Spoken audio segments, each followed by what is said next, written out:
Today we are speaking with Peter H. Duesberg, Ph.D., who is a professor of molecular and cell biology at the University of California, Berkeley. In 1987, Mr. Duesberg published a paper entitled Retroviruses as Carcinogens and Pathogens, Expectations and Reality, which postulated that the so-called AIDS virus is not sufficient to cause AIDS.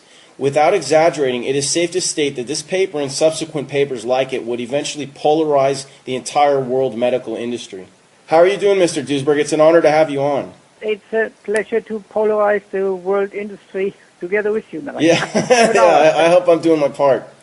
Yeah, very well. So did you know at the time you were writing the first paper the impact that it would have? Well, I actually thought it would have a more scientific impact and less of a political one. And in fact, the scientific impact is still, in all practical terms, minimal. The mainstream, as we would call it, or the HIV AIDS orthodoxy, which is dominating the world, certainly in the US and in Europe, as far as I can see, does not interact and does not respond, is completely silent about this challenge. Even though it is presented in their language and in their journals, Cancer Research is a journal that is very orthodox and very mainstream, and subsequently proceedings of the National Academy and so on, they simply do not deal with it. There's virtually no reference to it. The only thing in the US that you can ever get in terms of an orthodox response from the HIV AIDS establishment, is a website from the National Institute of Allergy and Infectious Diseases, that is from the director of AIDS research in the United States, Anthony Fauci, but it's anonymous. There they say, here's the myth and here's the claim of somebody like Duesberg, and here's the answer, and here are the facts. And so anything that is not said by them is identified as a myth, and what the answer is a fact. And again, they don't give any references and they don't sign it by name, which is very uncustomary. In fact, it's not even acceptable in normal scientific intercourse. So why do they allow it in the AIDS industry? Well, see, the AIDS industry has special prerogatives, and also they use for that a website which is a medium that is not exactly under the same rules as you know yourself. We can write, everybody can have a website and can put in things that are definitely not scientific. Although this one comes from the NIH, the National Institute of Health, is essentially a government scientific agency which would be under such rules, but that's the style they use. So in case there's an answer or somebody, you cannot in a scientific journal say Dr. Fauci or Dr. Gallo or some AIDS researcher has said on this website the following, and this is right or wrong. When it's anonymous, you cannot deal with an anonymous challenge. At least not in scientific terms. There's nobody to blame and nobody to ask. No. I recall reading that you had commented that certain government agencies had attempted to interfere with your research after your bombshell paper was published. What was the real story behind that? Well, what they did is, it's a very subtle or very almost anonymous way of dealing with you. Instead of responding and saying, here is what's right or wrong about your claim, and you have to correct it, or you have to revise it, or you have to deal with our challenging claims, they deny you support for your research. So the next time around, when I asked for a research grant, and until then, I never lost an application even. I got everything funded ever since I came to America from Germany in '64. I had a brilliant career. I mean, a sterling career, one could say. In a short time, I was promoted to full professor. I was in the academy and everything. All my grants were funded. All my labs were filled. My students wanted to work with me until I asked this question. And now I have sent in over 20 grant applications on AIDS and on cancer, and not one of them has been funded ever again. Nothing. It's always an anonymous committee. I mean, it's a committee. You can find out who is serving on that committee, but you don't know who wrote your rejection notice, who essentially trashed you. You don't see that. It is transcribed in some way so you wouldn't recognize who did it, and you cannot blame anybody for it. You say it's a grant from the government, it's a gift. You unfortunately didn't get it this time. And argue with the reasons. Again, it's an anonymous committee. Nobody is responsible to answer. Now, Mr. Duesberg, to me that sounds like conspiracy. Am I being paranoid by thinking that that sounds conspirational? Well, it is a very primitive type of conspiracy. It is a conspiracy of self-interest. That's how simple it is. The reigning HIV/AIDS establishment is collecting about $10 billion of research and medical treatment money from the taxpayer per year in the United States alone. 10 billion. So these are thousands of researchers. They're lavishly funded. They have huge labs and postdocs and publish their papers and have meetings, everything. And they have companies on top of it that supplement their generous income in addition. Now, let's say you send they are actually hired, as we want to say, or appointed by the U.S. government to serve as a jury to judge grant applications for AIDS.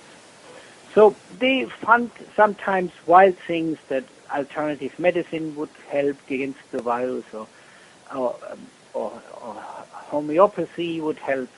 But there's one thing for sure they would not fund, and that is a direct challenge, a scientific challenge from a scientist that questions the basic assumption of their work, namely that this AIDS is an infectious disease and caused by this virus. If you have an alternative explanation like I do, that this is in fact a lifestyle disease caused by recreational drugs and antiviral drugs, which is very easy to test, and by the way, which was the prevailing theory in America before the virus was announced. Was it? It is published even in the New England Journal of Medicine. It's the so-called lifestyle theory, that drugs, party drugs and antiviral drugs are causing AIDS. It's not only my idea. But if this comes up for a test in a grant application, with the same type of applications I have written before, with an uninterrupted sequence of successes, if that comes up now, they don't have to go to the bathroom and say, what are we going to do about Duesberg now, when this comes to a vote? How can we trash it? This is self-interest. They all know if they prove this, and they give me money to prove this, it has to be published because it's government supported, and they would be on the spot to defend their theory. So it's a conspiracy of self-interest. But how can these AIDS industry moguls have so much power in the government? In the government, the government is blind in that regard. I think it's relatively innocent. What should it say? I mean, a politician, take George Bush or whoever they are, they don't have time to read AIDS papers and they don't know the logic behind it. They go after majorities. And if the majority of scientists who like this HIV theory that was endorsed in 1984 by Ronald Reagan and the government at the time for him to be re-elected, once that is endorsed, it is a government program, and there is very little you can do against it. You have to have a strong motivation for a scientist to stand up against it, and for most of them it is very counter-motivating.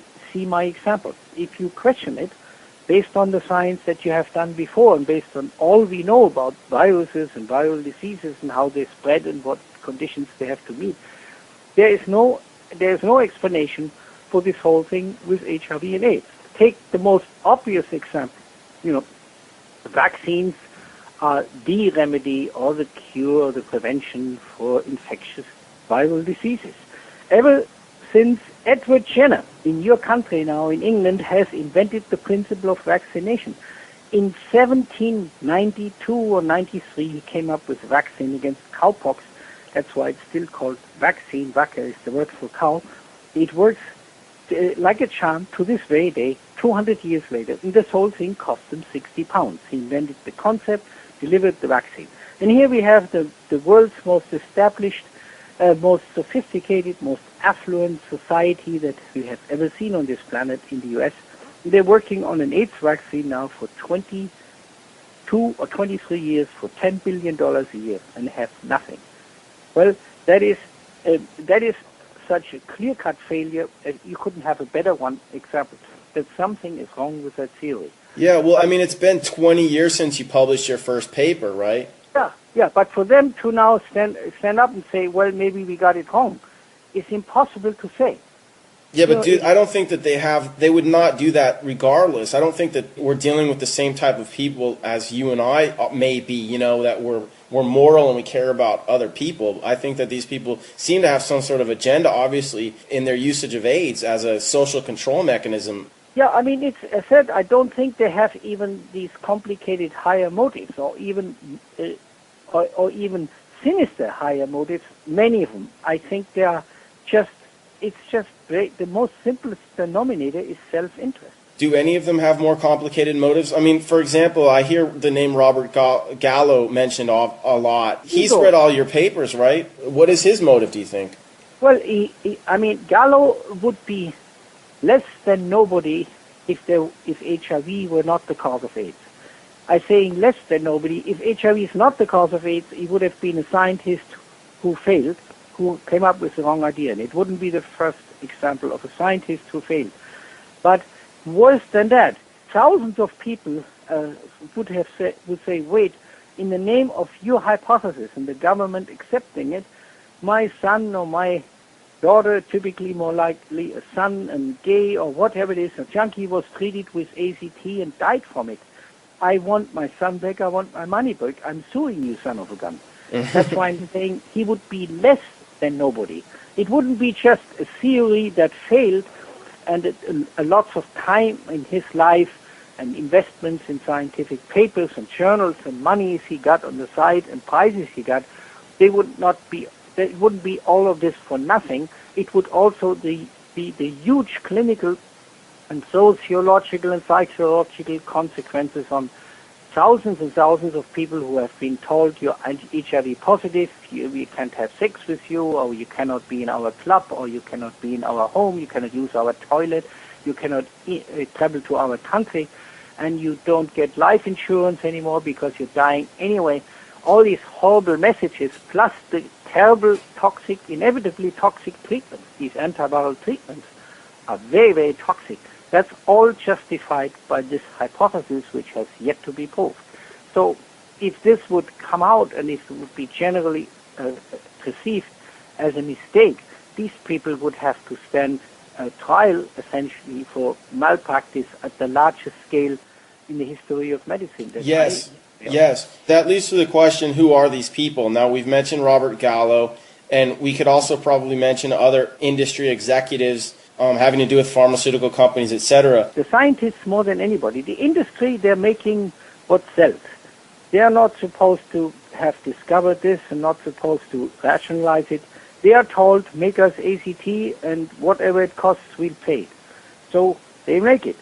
They are there to make a profit, but not the scientists. The scientists have sworn an oath to Hippocrates, once, as it is called, that they're only doing the best for their people and they're there only for the truth and to help their patients. Yeah, but I mean, are the industry people behind it? Do you think that there are any more sinister, more hidden secret societies or whatever behind the AIDS industry? Because it does seem to be a huge behemoth with an agenda. Well, by now, of course, they have this thing rolling and they make tons of money on it. See, a typical AIDS patient is about $1,000 a month for the medications. Incredible amounts of money, considering there are 100,000 getting these drugs or supposed to take them every day in this country. 100,000 times 1,000 a month. That's the best for the pharma industry they could ever have.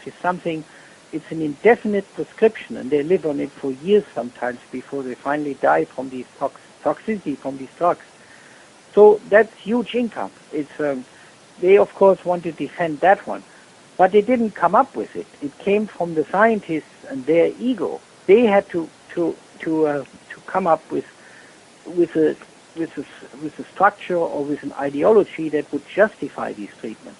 The industry would have never been able to sell a DNA chain terminator, which is by now and still is and has been the leading antiviral drug. A drug that was developed for the sole purpose to kill human cells. in chemotherapy in the 60s already. That drug is sold worldwide as an antiviral drug at a tremendous profit. Well, if a company has said we are selling you a DNA chain terminator which kills cells for pregnant mothers and for male homosexuals and junkies, they would have been jailed without the ideology behind it that this is helping against the virus, which is even more evil than a drug that kills your cells. Okay, Mr. Duesberg, in a nutshell, can you give us a summary of your theories on HIV and AIDS for people who haven't heard of you before? The prevailing theory is that AIDS is caused by a virus and such a contagious disease. Now, as we already covered one argument against it, if it were a viral disease, we would have been able to develop by now, a vaccine such as the vaccine that Edward Jenner developed in England against pox virus 210 years ago about. We would have accomplished that now as we did it for polio and measles and hepatitis and herpes and God knows all these other virus diseases. But that's not the case. The primary thing we would see if this were an infectious or viral epidemic, we would see a lot of accidental so-called contact infections. The first ones in line would be the doctors treating the AIDS patients in hospitals and in practices. In America, we have 1 million AIDS patients by now since 1984. Now I encourage you, take your best computer and check the literature for a doctor or a nurse or a healthcare worker who ever contracted AIDS from his or her patient. There was one reported case supposedly in Florida of some dental assistant or something. Was there not, or no? It was actually the other way. It was a case where they connected the disease of a dental patient, Kimberly Bergalis, of the yeast infection and pneumonia she died from while on antiviral drugs, which is the predictable consequence of chemotherapy. Uh-huh. And they blamed a dentist for it who was gay and had Kaposi sarcoma. So think about it, what they're saying. They said a woman, a patient, a dental patient got a pneumonia, a fatal pneumonia from a gay doctor who had Kaposi sarcoma. It's just, it's a ludicrous connection. I mean, scientifically, they have nothing in common. And that's the only reported infection, right? You see, this is what you call a coincidence. You'll also find a doctor treating lung cancer patients occasionally who has lung cancer himself, because doctors are smoking too, or get lung cancer even if they don't smoke. So do people who don't smoke. So do you conclude from such a coincidence, one in 25 years in the United States with 300 million people, do you conclude from such a coincidence that lung cancer is contagious? Well, everybody would laugh about it, except if there's a huge lobby of scientists who has invested for 20 years and couldn't prove the virus, and they're hanging on this example and say, this proves our case. Yeah. You see what I'm saying? Yeah. Has there ever been an HIV virus identified?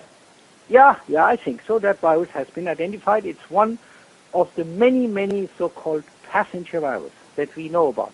Viruses that don't do any harm at all, or hardly ever any harm at all. So in other words, microbes that are present in any given human body at any given time? Including you and me. Okay. I guess where these microbes are, ever since they evolved together with us millions and millions of years ago. They are Right. And with us. So basically, with HIV, what they did was just to identify one particular microbe and state, okay, that's HIV. They claimed one of the ones that we could identify with techniques that were developed in the 80s for the first time, could identify it, so it wasn't claimed for anything yet, and say, oh, now we have a new epidemic, that's the cause of it. Right, but why that one particular microbe? Is it because that microbe is more present in the AIDS patients that they tested, or what? Well, because there was a huge program, another government program, the so-called virus cancer program, which tried to link cancer with viruses, just like we hinted at before. And the viruses of choice were the same type as the AIDS virus. They were so-called retroviruses, which do not kill cells. and therefore are the most harmless viruses in general. Then in very rare occasions, in animals, you can link them with another gene and then they become tumorigenic, but this is exceedingly rare and exceedingly unstable. But in normal situations outside the laboratory, they never do anything, no nothing, as we would say here in Oakland. and so these viruses were hard to find because they are not giving themselves away by disease ever. And they are always latent. They are very kind, harmless passengers. They sit around there like an E. coli in your guts or like a yeast fungus on your skin that you never notice, would never notice otherwise.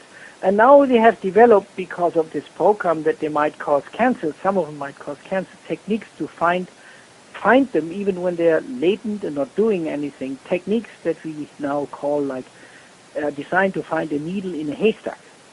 And with that method, they have been able to find that type of virus also in AIDS patients. They also found it in many other diseases and linked those with it.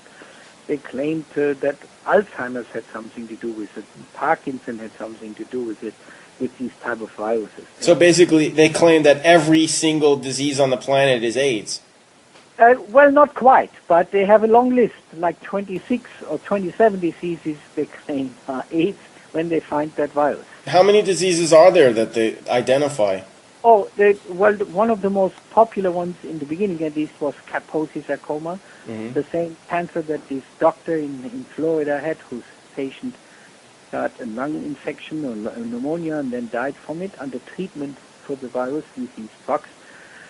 Or the most common AIDS disease is a form of pneumonia called pneumocystis pneumonia. It's also sort of a fungal type of disease, or it's thrush, or it's weight loss, or it's fever, or it's dementia, or it's diarrhea, or it's there's another one, toxoplasmosis and herpes and tuberculosis. All of these diseases are called AIDS when you find antibody against the virus. What would your response be to someone who still doesn't believe that what you're stating is the case? Because it seems like the general public, still thoroughly believes in AIDS and HIV being the cause of it. Because not everybody is a scientist. And people believe. You see, they believe in their language, they believe in their motherhood, in their fatherland, in their religions. So we are designed much more to be believers and followers and pleasers than scientists, which are none of these. They are basically undesirable people. They are supposed to question everything. Their mother, their own work, themselves, all the time, and only trust evidence, not beliefs, and not any of those pleasant things that of everyday life that make it more attractive than being just a scientist. But from a scientific point of view, I said the first thing you would predict, if AIDS were a contagious virus disease, it would be contagious. And we just covered that. It is not. Not one doctor is described in the peer-reviewed literature in the United States, which has over 200,000 or 300,000 AIDS papers published. Not one paper, not even a single case description from a hospital. Here's a nurse, here's a doctor who got AIDS. I'm not saying HIV, but AIDS from a patient. There's no prostitute epidemic for AIDS, which was predicted.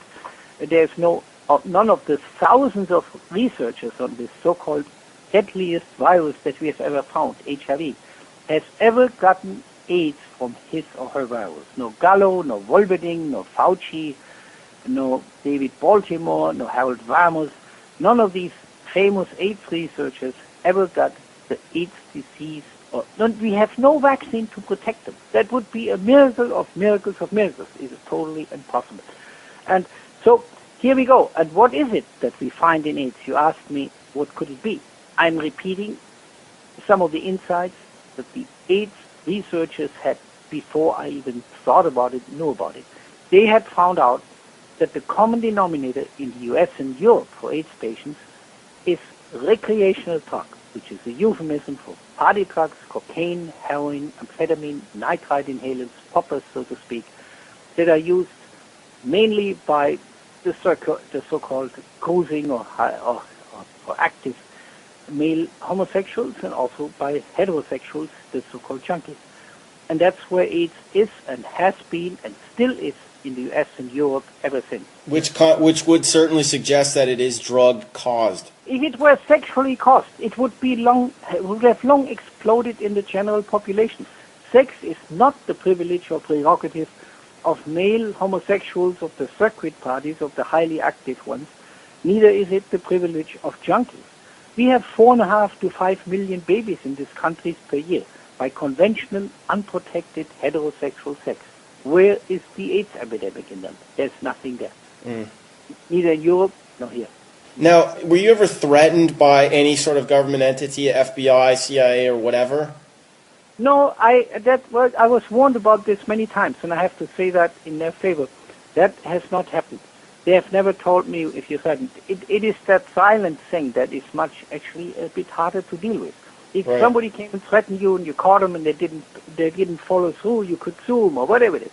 But what can you do if you don't get research money, if you don't get merit increases or promotions in your lab, if you don't get students, and if you don't get support from your peers? You sit there alone, isolated in your lab, and very soon you will be fossil and forgotten. Why do you think that they never have tried to come after you or stop you? Well, I think I can't say, I can't say. I don't want to encourage them. You know? Yeah, I understand. Yeah. but I mean, it's not the 1920s or 30s with Al Capone anymore, with the mafia. Yeah. I don't know about that, Peter. I think the Bush is kind of a mafia family. We were rather suspiciously disconnected at this point, but we quickly regained communication. Hello? Oh, I thought Anthony Fauci had disconnected us. Yeah, I think somebody disconnected us. I think I jinxed it by asking you why they hadn't come after you. Yeah. Okay. I was warned quite a few times, but it never happened. But I think that many of them, let's say I would have a different opinion from a colleague and I think that would be a long way before you start going after him personally or contracting somebody. Well, but I don't think it's impossible. It could happen. Yeah, who knows? Yeah. Now it states on your Wikipedia page that there was a dispute between you and a fellow named Allison over the rights to the book "Inventing the AIDS Virus" or its predecessor, and then it states that Ellison charged you with doing favors on behalf of several people in the government. What exactly does that mean? Oh, God, I actually haven't even read that. But what favors could I do to the government? The government certainly doesn't do any favors to me right now, at least not in my research. It didn't work well for me, I must say. I have no plan ever since I came out with this theory, and we worked really well together. Unfortunately, Brian Ellison, he's quite a genius storyteller, but he was really a conspiracy man. And we had this book, Inventing the AIDS Virus. He certainly played a major role in writing that book with me. And then we had an offer, and it was going to be published by St. Martin's Press, which is one of the big 10 in America. And they made very few pages of revisions they asked for, explanations. And he said he wouldn't do anything. And I said, come on, Brian, this is a book of 300 pages, and they ask a few questions. You have to do a little bit. We are not infallible, and you have to even, how do you say, you have to compromise or accommodate their concerns to some degree. And he said, well, you just want to buy favors now. You're desperate to get this book out, and you're caving in. And then he started publishing the book on his own. I couldn't believe it. We had signed a contract. You sign a book contract. Both of us signed that contract. And then he wouldn't talk I haven't seen him. Then he sued the university for not getting a degree, and then he joined an extreme Jewish group, something like Arcs of Noah or whatever it's called. And I've never seen him since. He sued the university, and he lost that too. It's a pity. He I don't know what it is. He joined an extreme Jewish cult called Acts of Noah. The Noah's Ark or something like that. I have to check again what the real term is. Is Duesberg a Jewish name, or is it just German? It's German. Yeah, it's German. Yeah. And actually, so Ellison was. Ellison's mother is from Hamburg and his father is from Texas. He's American, totally American. But Yeah, he's not. It had nothing to do. I don't know. He felt this was the right religion for him. He changed to Judaism. He accepted it. It was not his native religion. So he was an odd guy, but he was a smart guy. He could really write stories exceedingly well. Sometimes you had to check and say you're writing way beyond the data time. You have to work on it, and that was difficult. But I didn't think at the end he would go all the way and then publish a book on his own. I mean, preaching our contract which we had, and that was a pity. So then the counter theory then is the one that is, as we already covered, that is the long-term use of recreational drugs, and that coincides exactly with the incidence or the advent of AIDS. AIDS started sure after the what we call drug liberation, or the drug epidemic, that people on the street, even at the university here, students were using cocaine and were using amphetamines and were using all these experimental drugs and party drugs after the Vietnam War, at the Beatles' day, the submarine and all this, or the Hair musical. That was the culture when recreational drugs were at every party, even here in Berkeley. After Vietnam, it was the disillusion of the lost war and the terrible experience in that country, in that terrible war, that they came back and escaped by using these drugs, and the drugs spread, and there was all the other liberation, gay liberation and drug liberation and what have you. California is still very much a drug culture, isn't it? Well, it probably is, but certainly not on the campus anymore, believe me. Oh, really? And 20 years ago, they came and said, "Yo, Peter, you want to have a nice party here? I have something for you." Yeah. That is how it changed. And it changed also scientifically. 20 years ago, they would ask me or give me something that challenges authority. And now they say, give me something that gets me to a biotech company in 4 years and don't mess around with any stupid questions. It's totally that way. Yeah.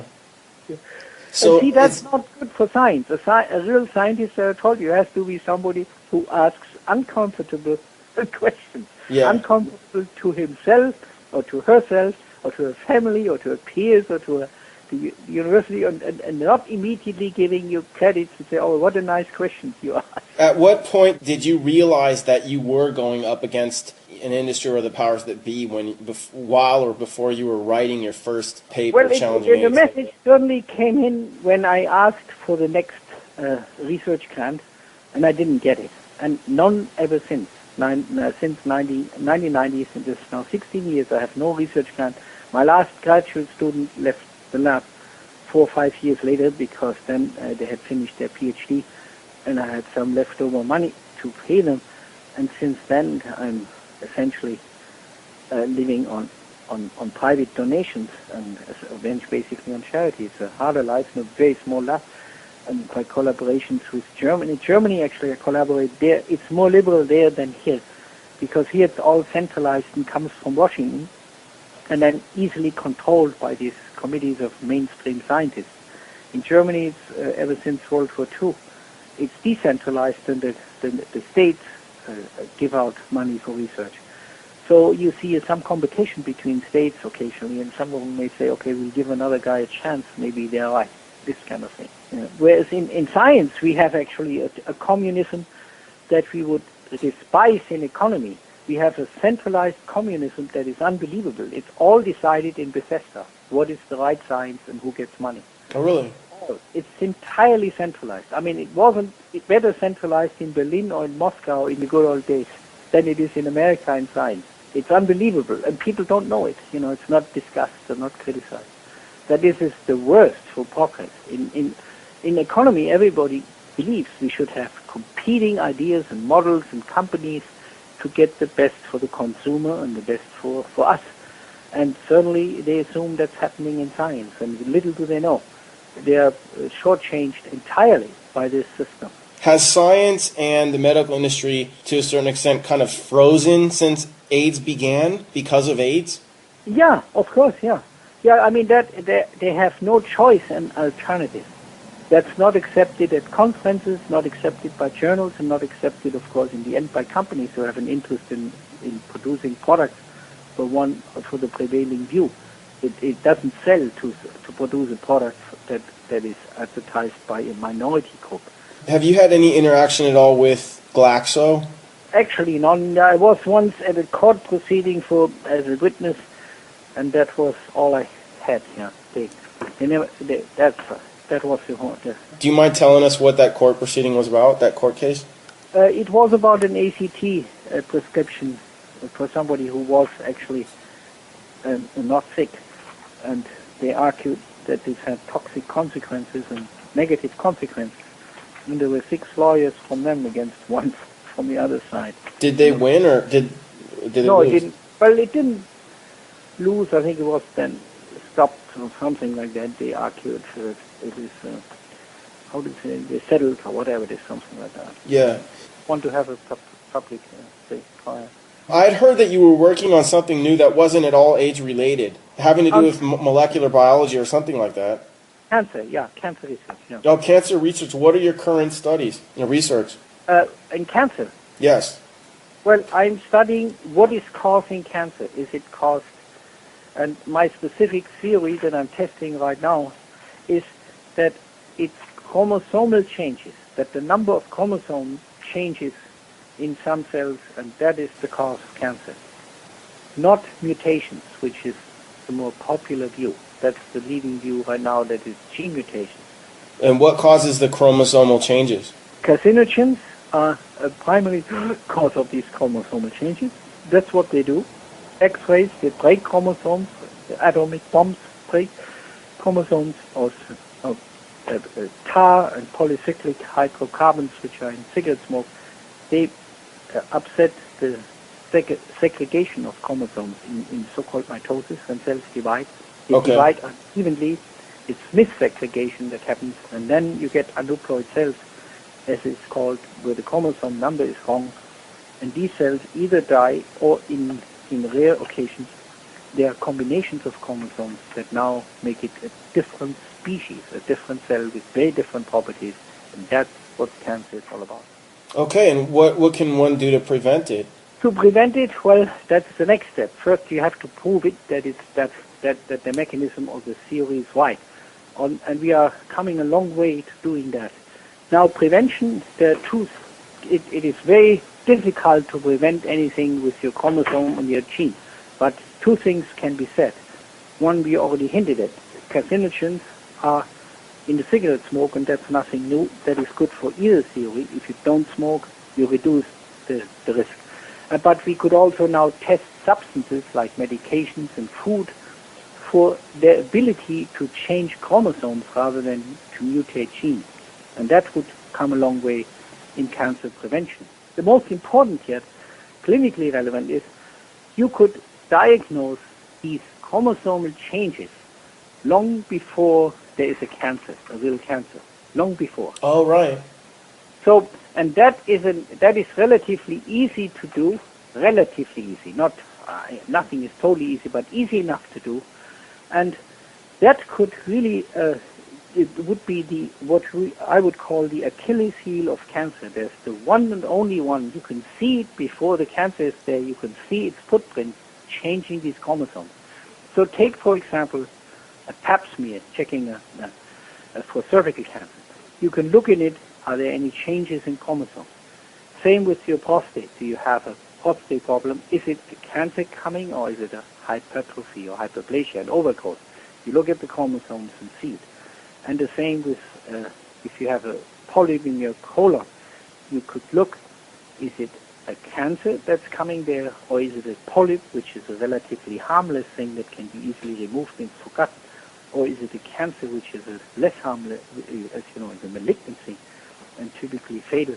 And you could tell very early on, years often before the cancer shows, by showing these chromosomes are changed, and thus you could prevent or remove it long before it would be a bad thing. So this would be one of the real benefits of this theory in the long run. How would they identify the cause, though? Would the doctor tell the patient, okay, so you better stop smoking because you have the footprint of potential cancer? Yeah, when they see some abnormal cells of that type, aneuploid cells. They would now take the knife and cut it out at a time when it's not even a cancer, when it's a harmless, tiny operation. They would take a piece of your prostate, of your colon, or wherever these cells are, these abnormal cells, or your liver, or your cervix for the pap smear. You take a little bit off, and there it's gone.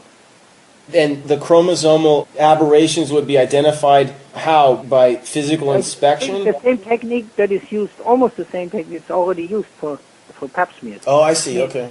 You take a slice, a tiny little slice, a tiny sample, biopsy it's called, from your prostate or your colon or your lung, wherever you suspect there is something.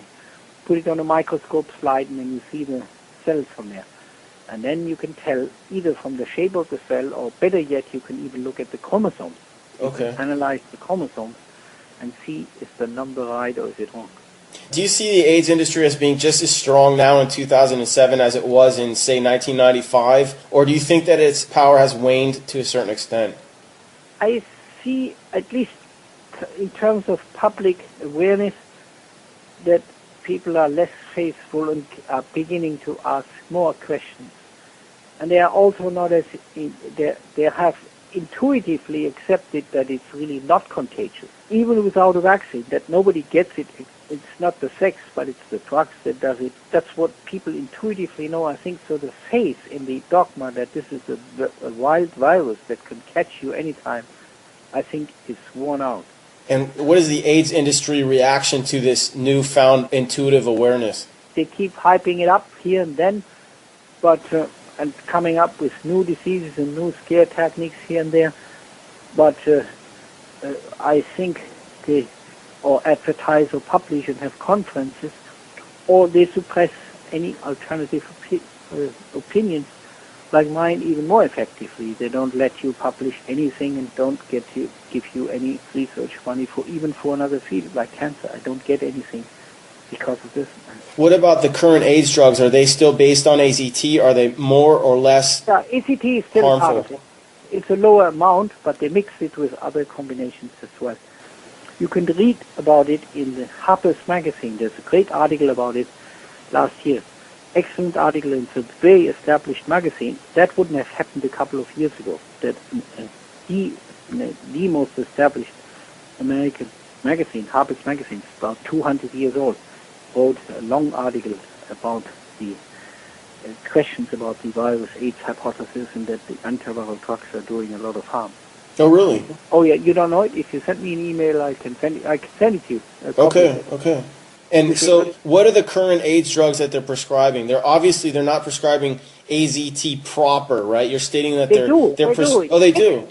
It's called a cocktail. It's hidden. It's not emphasized so much anymore as it used to, because it's so toxic and people know that already. So they come up with new mixtures, but this is always in there. It's 1/3 of most of these cocktails.